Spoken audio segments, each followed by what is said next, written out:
Almost 15 years after the Rwandan genocide, the government is now campaigning aggressively to unite the rival Tutsi and Hutu tribes. But alongside the reconciliation efforts, there are also claims of a campaign to kill victims to prevent them from testifying. From Kigali, Yvonne Ndege takes a closer look at a society struggling to come to terms with its violent past. Isabelle Boomerange thinks that by now she should have buried the memory of the Rwandan genocide, but it still gapes like an open wound. She and her brother witnessed the mass murder of members of their family, but a few years later, after the genocide, the attackers struck again, killing her only living brother. A survivor of the genocide who knew all of our family called my sister and informed her that my brother had been killed that morning. He had been very badly beaten to the extent where he could not be recognized. I could not bear to go and confront or see the person who had killed a member of my family for a second time, though I knew the man.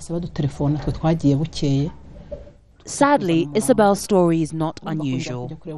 During the genocide, almost 1 million Rwandans were killed, and these are the remains of just some of them. What's really alarming people now is the rise in the number of murders of people who actually survived. Benoit Kaboyi tracks such murders. He says up to 170 genocide survivors and witnesses have been killed since 1994. The perpetrators and their supporters have continued to kill survivors and those who testify in trials in Gacaca. Before 2000, there were many killings, and in our system of identification were so weak at that time, so that there are many cases we have not recorded. The Rwandan government has embarked on an aggressive campaign to unite Tutsis and Hutus, the two tribes at the centre of the genocide, strongly encouraging them to shun ethnic hatred. But there are fears that its campaign of forgiveness is moving too fast, prisoners are being released too quickly and are killing potential witnesses. The government denied that 170 genocide survivors have been killed. Somebody would come and say it's 175.